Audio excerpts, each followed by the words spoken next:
오늘은 찬양 한 곡 하고 시작하도록 하겠습니다. 오늘 부를 찬양은 약할 때 강함 대신에 입니다. 약할 때 강함 대신에 나의 보배가 되신 주 나의 모든 것 주 안에 있는 보물을 나는 포기할 수 없네. 주 나의 모든 것 예수 어린 양 존귀한 이름 예수 어린 양 존귀한 이름 십자가 죄사하셨네. 주님의 이름 찬양해. 주 나의 모든 것 쓰러진 나를 세우고 나의 빈차를 채우네. 주 나의 모든 것 예수 예수 어린 양 존귀한 이름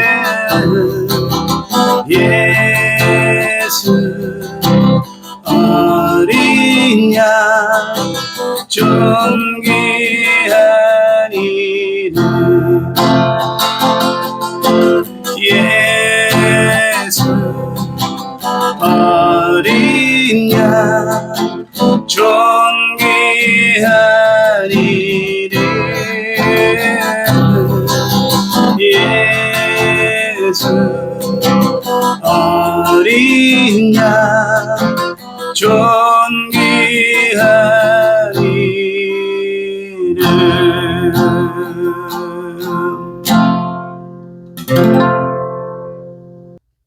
오늘 이 찬양이 이 본문의 내용과 밀접한 관계가 있기 때문에 제가 찬양을 한 곡 하고 오늘 시작했습니다. 먼저 본문 말씀을 읽고 말씀을 전하도록 하겠습니다. 유대인들이 예루살렘에서 제사장들과 레위인들을 요한에게 보내어 내가 누구냐 물을 때에 요한의 증언이 이러하니라. 요한이 드러내어 말하고 숨기지 아니하니 드러내어 하는 말이 나는 그리스도가 아니라 한데 또 묻되 그러면 누구냐? 내가 엘리야냐? 이르되 나는 아니라. 또 묻되 내가 그 선지자냐? 대답하되 아니라. 또 말하되 누구냐? 우리를 보낸 이들에게 대답하게 하라. 너는 내게 대하여 무엇이라 하느냐? 이르되 나는 선지자 이사야의 말과 같이 주의 길을 곧게 하라고 광야에서 외치는 자의 소리로다 하니라. 그들은 바리새인들이 보낸 자라. 또 물어 이르되 내가 만일 그리스도도 아니요 엘리야도 아니요 그 선지자도 아닐진데 어찌하여 세례를 베푸느냐? 요한이 대답하되 나는 물로 세례를 베풀거니와 너희 가운데 너희가 알지 못하는 한 사람이 섰으니 곧 내 뒤에 오시는 그이라. 나는 그의 신발끈을 풀기도 감당하지 못하겠노라 하더라. 이 일은 요한이 세례를 베풀던 곧 요단강 건너편 베다니에서 일어난 일이니라. 아멘. 오늘 말씀은 당신의 이름은 무엇입니까? 라는 제목의 주제입니다. 제가 살고 있는 이 시카고의 이름은 시카고를 비롯해서 시카고를 포함하고 있는 일리노이 주는요, 프레이리 스테이트 이렇게 명명하고 있습니다. 프레이리 스테이트란 뜻은 뭐냐면은 편편한 주 이런 뜻이거든요. 이 시카고는 일리노이 주 안에 포함된 도시인데 시카고를 포함해서 일리노이 전체가 이 차를 타고 2시간, 3시간 이상을 가도 다 평야지대입니다. 그래서 이 시카고 인근을 이 평야지대, 편편한 주, 그래서 프레이리 스테이트라는 이름으로 불려지고 있습니다. 요즘같이 이 온난화 기온 때문에 이 산불 위험이 많은 그런 때에는 저희 같은 이 시카고는 산불의 위험이 전혀 없어요. 전부 평야지대이기 때문에 그런 면에서 참 안전한 곳이 아닌가 생각도 해봅니다. 이 시카고는 그 편편한 주 이외에도 그 링컨의 땅이다 이렇게 이름이 불려지기도 합니다. 왜냐하면 이 미국의 16대 대통령이었던 에브라함 링컨이 바로 시카고에서 그 공화당 이 의원을 지낼 때에 16대 대통령으로 선출이 됐습니다. 아브라함 링컨이 낙선을 몇 번 했었죠. 근데 결국에는 이 시카고에서 공화당 의원을 지내면서 그 16대 대통령이 되는, 그래서 이 시카고에 다니는 차량들 보면은 이 뒤에 플레이트가 있는데 플레이트에 많은 차량에서 어떤 글이 적혀 있냐면 Land of Lincoln, 링컨의 땅, 이런 글자를 적힌 것을 우리가 쉽게 볼 수 있습니다. 그렇기 때문에 이 시카고에는 그 다운타운에 보면 중심가에 링컨 호텔이 있고요. 그리고 링컨 박물관이 있기도 합니다. 그만큼 이 세상적으로 링컨이란 이름이 너무나 알려져 있고 우리가 링컨의 이름을 두고두고 회자하는 그런 것을 볼 수 있습니다. 이뿐 아니라 우리가 많은 유명한 대통령이나 연예인이나 또한 그 운동선수들, 그런 분들의 이름을 우리가 많이 두고두고 그 이름을 회자하기도 하죠. 특별히 또 시카고는 그 유명한 농구 황제인 마이클 졸단의 도시로도 유명합니다. 그래서 이 마이클 졸단을 기리기 위해서 아직까지 이 시카고에 그 유나이트 센터라는 그 농구 경기장이 있는데 그 앞에는 마이클 졸단의 동상이 그 에어 졸단이라는 이름으로 아직까지 이렇게 세워져 있는 그런 걸 볼 수 있습니다. 성경에서 보면 이와 같이 그 많은 이름들이 나오는데요. 이 성경에 보면은 그 나름 하나님께서 그 이름의 뜻을, 의미를 두고 이름을 부여하는 것을 볼 수 있습니다. 특별히 그 우리가 이미 잘 알고 있는 예수님은 바로 그 자기의 백성을 그들의 죄에서 구원할 자, 이런 이름이 있죠.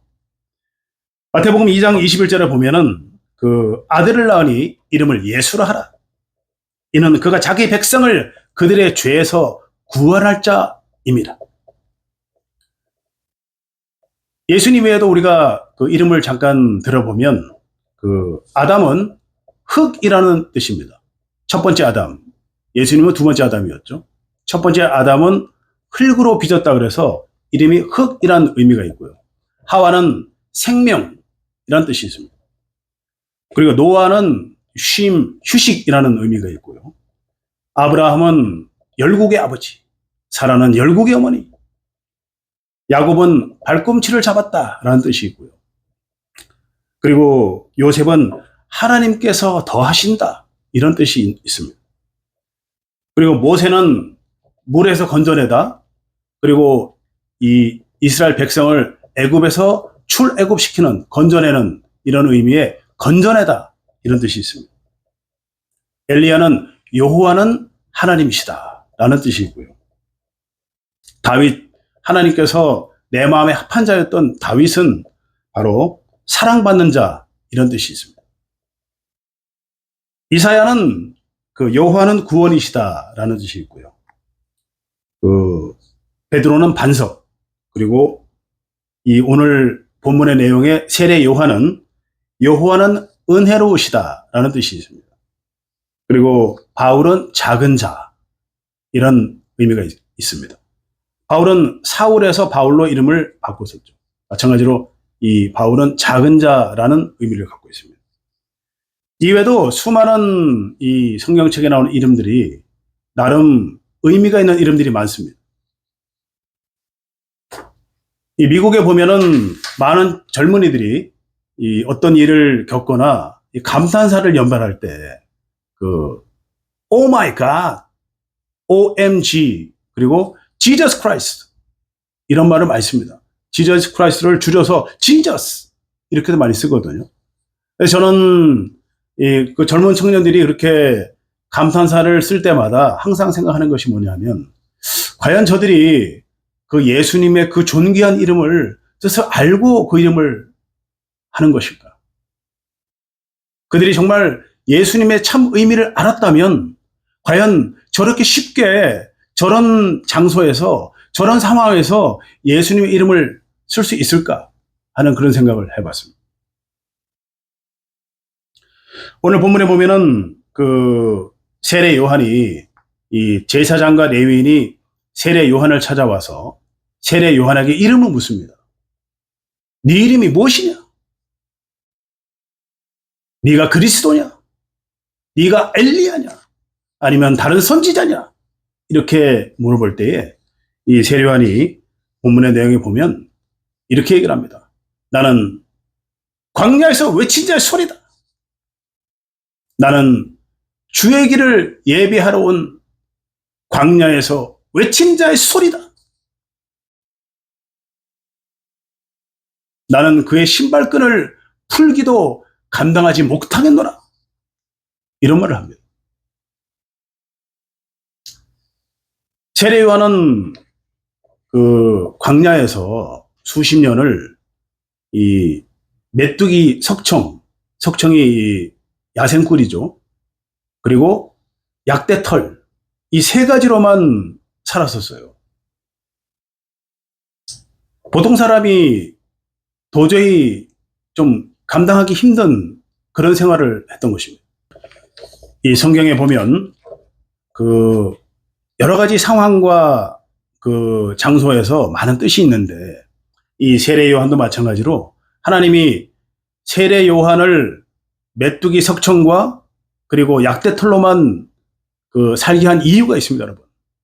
왜냐하면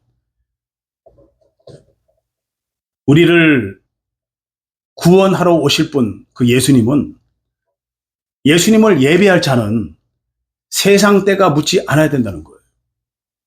그렇기 때문에 이 세례 요한은 철저히 세상과 괴리된 그런 환경에서 살았고,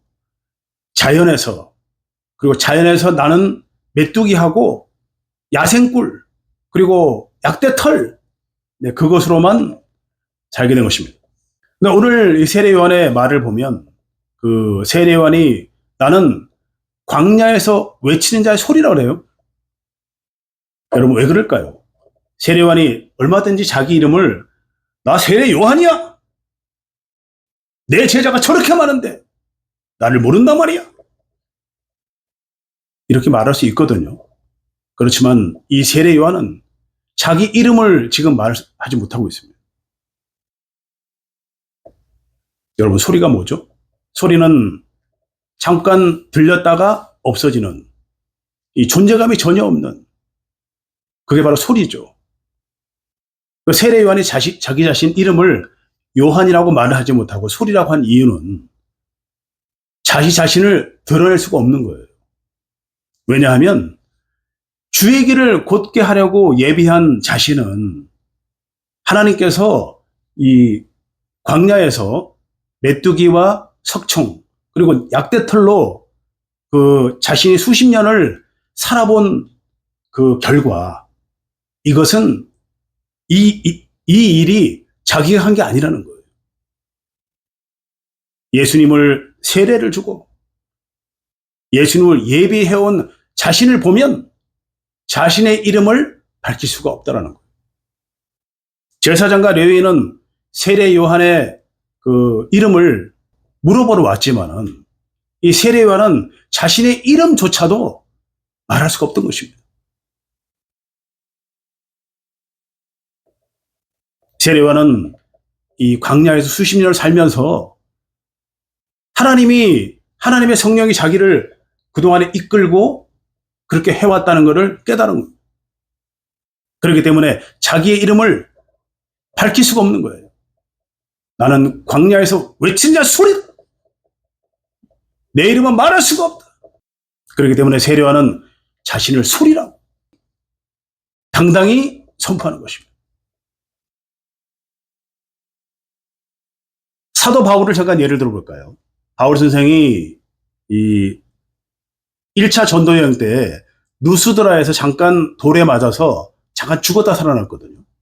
거기서 잠깐 바울 선생이 이 하나님께 이끌려서 삼층천을 보고 왔습니다. 그 삼층천을 보고 온 그 사건에 대해서 이 고린도 후서 12장에 보면은 자기 자신을 밝히질 않아요. 잠깐 읽어볼까요? 12장 1절에 보면 무익하나마 부득불 자랑하노니, 자기 자신이 얼마든지 삼층천을 보고 왔다고 내가 갔다 왔다고 말할 수 있거든요. 그렇지만은 부득불 자랑하노니, 2절에 보면 내가 그리스도 안에 한 사람을 나누니, 바울을 얘기 안 합니다. 한 사람을 나누니. 14년 전에 1차 전도 여행이죠. 그가, 바울 자신을 얘기하죠. 그가 몸 밖에 있었는지 몸 안에 있었는지 나는 모르거니와 하나님은 아신다, 이렇게 말합니다. 근데 이 말을 두 번 반복을 해요. 얼마나 중요하면 자기 자신이 한 게 아무것도 없다는 거. 그가, 4절에 보면 그가 낙원에 이끌려가서 말로 표현할 수 없는 말을 들었거니와 사람이 가히 이르지 못할 말이로다, 이렇게 말을 합니다. 이 바울 선생은 얼마든지 자기가 잠깐 죽었다가 삼층천을 보고 왔다, 이 말을 할 수 있음에도 불구하고 자기 자신을 밝힐 수가 없는 거예요. 자기 이름을 밝힐 수가 없는 것입니다. 일종의 이 세례 요한이 한 말도 그렇고 이 바울 선생이 한 말도 그렇고 보면은 모두가 자기 부인이에요. 내가 한 게 아니라는 겁니다. 모든 게 하나님이 다 하셨다. 하나님이 나를 이렇게 이끌어 오셨고 하나님이 나를 이끌어 가셨고 다시 돌아오게 하셨다, 이런 얘기를 하는 것입니다. 사무엘하 5장 16절에 보면은 그 엘리사가 나아만에게 병 치유하는 방법을 가르쳐 줄 때에 자신이 나아만에게 나오지 않습니다. 얼마든지 자기가 나가서 나아만에게 지금 요단강에 가셔서 7번 몸을 씻으십시오, 그러면 깨끗하게 나을 것입니다, 이렇게 말을 할 수 있었음에도 불구하고 사환 게하시를 시켜서 그 말을 하거든요. 그 뜻이 뭐냐면은 이 엘리사 자신을 드러낼 수 없는 거예요. 나아만 장군 앞에 가서 자신이 얼마든지 말을 할 수 있었음에도 불구하고 이 엘리사는 자기 자신을 드러내지 않습니다. 근데 그 사실을 이해 못하는 나아만은 화가 났었죠. 아니 말이야, 내가 누군데 내 앞에 나타나지도 않고 이런 말로 병을 치료할 수 있다고 말할 수 있다는 거야. 결국엔 나아만이 순종해서 이 요단강에 7번 몸을 씻고 병이 났죠. 병이 났는데 이 나아만이 그 감사의 표시로 갖고 온 그 수백억 상당의 금은과 그 의복 10벌을 이 엘리사에게 주려 하는데 엘리사가 절대 받지 않잖아요. 여러분, 이유가 뭘까요? 엘리사가 나타나지도 않고 자기 이름을 말하지도 않고 그냥 하인 사환 게하시를 통해서 하나님의 말씀을 전달만 하고 자기는 빠진 거예요. 왜? 얼마든지 자기 이름을 드러낼 수 있었잖아요. 근데 이 엘리사는 자기 이름을 밝힐 수가 없었던 것입니다. 왜냐하면 이 병치유와 이 모든 이 나아만 장군이 이렇게 이스라엘까지 오는 모든 경위와 모든 일들이 하나님이 다 하신 일이기 때문에 그걸 아는 엘리사는 자신의 이름을 밝히지도 못하고 자신을 드러내지도 못하는 것입니다. 그렇기 때문에 이 엘리사는 이 나아만 장군이 갖고 온 그 예물을 받을 수가 없었던 것입니다. 오늘 본문에 보면은 이 그 세례 요한이 자기 이름을 소리라고 밝힌 사건이에요. 사도 바울이 삼층천을 갔다 온 사건을 두고 그가 어떤 사람이, 내가 아는 한 사람이 계속해서 자기 이름을 밝히지 못하는 이유는 그 일을 이루신 분은 하나님이기 때문에 그렇습니다. 엘리사 또한 자기 이름을 절대 밝히지 않잖아요. 예물도 밝지 않으며 내가 한 일이 아니기 때문에 하나님이 하신 이름으로 나는 그 예물을 받을 수가 없다. 그렇기 때문에 우리가 우리 이름을 여러분 세상 사람들은 우리 이름을 자기 이름을 드러낼 수 있어요. 링컨이나 마이클 조던이나 유명한 배우나 정치가나 농구 선수나 운동 선수들은 자기 이름을 얼마든지 밝힐 수가 있죠. 하지만은 우리가 예수 안에 있는 성도라면 우리 이름을 밝힐 수 없는 이유가 뭐냐면 그 존귀한 예수님을 우리가 믿고 그 예수님 믿음으로 우리에게 오신 성령님께서 임하시면 성령께서 우리를 이끌어 가시고 성령께서 모든 걸 가르쳐 주시고 지키게 하시기 때문에 우리가 한 게 전혀 없다라는 거예요. 모든 것이 하나님의 은혜이기 때문입니다. 그렇기 때문에 우리가 목사나 선교사나 장로나 권사나 안수집사 모든 성도들은 우리가 그리스도 안에 있다면 자신의 이름을 밝힐 수 없다는 거예요. 이때까지 해왔던 모든 일들이 하나님의 은혜로 된 것이기 때문에 자신을 높일 수가 없다는 겁니다. 예전에 어떤 그 박사님이 계셨는데 그 박사님이 그 교회에 이 강의를 하러 온 적이 있었어요. 물론 장로님이었죠. 장로님이었는데 그 부흥의 이름을 아무개 박사 이렇게 써달라는 겁니다. 그런 것은 철저히 잘못된 크리스찬으로서 우리가 해야 될 행위가 아니라고 생각합니다. 결론을 맺겠습니다.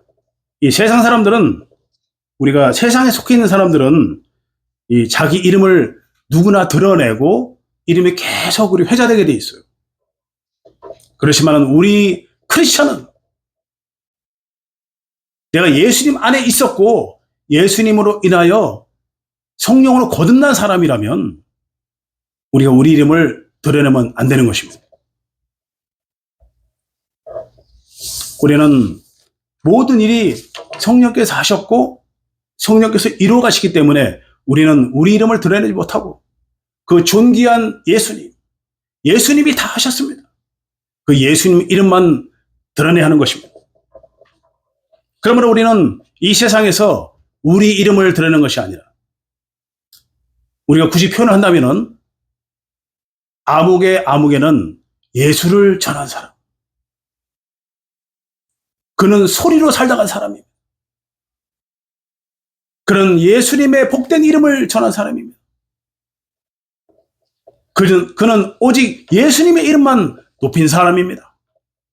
이런 이름으로 우리가 가는 여러분이 되시길 바랍니다. 여러분, 우리가 정말 구원받은 사람이라면 우리 이름을 높이지 말고 자신을 드러내지 말고 내가 장로라는 이유로 목사라는 이유로 권사라는 이유로 교회에서 큰 소리 내지 말고 어떻게든 자신을 낮추고 그 존귀한 이름 오늘 찬양처럼 그 예수님의 이름을 우리가 드높이며 찬양하며 그 예수님과 동행하며 우리가 예수님 복음을 전해나가는 여러분과 제가 되기를 진심으로 축원합니다. 성령대로 전도하라. 성령대로 전도하라. 성령대로 전도하라. 아멘. 성령대로 전도하라! 성령대로 전도하라! 성령대로 전도하라! 아멘. 아멘!